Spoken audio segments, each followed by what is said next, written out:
Friends ఇప్పుడే అందిన వార్త మరో కొత్త పథకం అనమాట ప్రారంభం. ఇక రేవంత్ రెడ్డి గురించి చెప్పడం జరిగింది. ఒక్కొక్కరికి 90,000 రూపాయల ఖాతాల్లో. సో ఇందులో భాగంగా అర్హత దరఖాస్తు విధానం ఏంటనేది చూసుకుందామండి. ఉచితంగా సబ్సిడీ అయితే అందిస్తున్నారు. సో పథకాలు ఏంటనేది తెలుసుకుందాం. చివరి చూడండి, అర్థమవుతుంది. స్కిప్ చేయకుండా మరోసారి ఛానల్ వస్తే తప్పకుండా సబ్స్క్రైబ్ చేసుకొని చూస్తున్నారు కానీ లైక్ చేయడం మర్చిపోతున్నాం. వెంటనే లైక్ చేయండి. ఇలాగైతే వెళ్ళిపోదామండి. తెలంగాణ రాష్ట్ర మైనార్టీస్ ఫైనాన్స్ కార్పొరేషన్ ఆధ్వర్యంలో హైదరాబాద్ జిల్లాలో అమలు చేస్తున్న 80% సబ్సిడీ ఎలక్ట్రిక్ స్కూటర్ల పంపిణీ పథకంను సంబంధించి లబ్ధారుల ఎంపిక ప్రక్రియ వేగవంతంగా పుంజుకుందనమాట. ఇక్కడ వచ్చేసి మైనార్టీస్ అదేవిధంగా ఎస్సీ కార్పొరేషన్ సమాజ్ కూడా అందించడం జరుగుతుంది.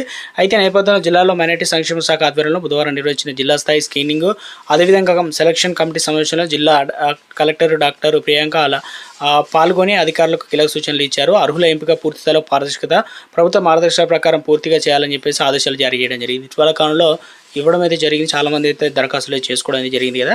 అయితే కలెక్టర్లు వెల్లడించిన వివరాల ప్రకారం హైదరాబాద్ జిల్లాకు సంబంధించి కింద 1200 ఎలక్ట్రిక్ స్కూటర్లు పంపిణీ చేయడానికి లక్ష్యంగా పెట్టుకుని అయితే ఈ పథకానికి సంబంధించి ప్రజల నుంచి విశేష స్పందన అయితే వచ్చింది. ఇక పథకానికి సంబంధించి మొత్తం 28,045 ఆన్లైన్ దరఖాస్తులు అందినట్లు సమాచారం. ఇక పరిమితి సంఖ్యలో మాత్రమే లబ్ధిదారులు ఎంపిక చేయాల్సి ఉండడంతో ప్రతి దరఖాస్తును నిబంధనలకు ప్రకారం పరిశీలించి క్షుణ్ణంగా ఇక చూస్తున్నారన్నమాట.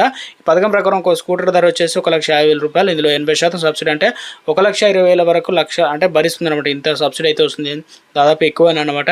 ఎంపికల లబ్ధిదారులు మిగిలిన 20% అంటే 30,000 మాత్రం చెల్లిస్తే సరిపోతుంది. ఈ పథకం అమలు హైదరాబాద్ జిల్లాలో ప్రభుత్వం 14.40 కోట్ల సబ్సిడీ నిధులు అయితే చేయనున్నట్లు ఇక జిల్లా కలెక్టర్ అయితే తెలిపారు. పేద మైనారిటీ వర్గాల స్వయం ఉపాధి అవకాశాలు పెంపు లక్ష్యంగా అమలు చేస్తున్నారు.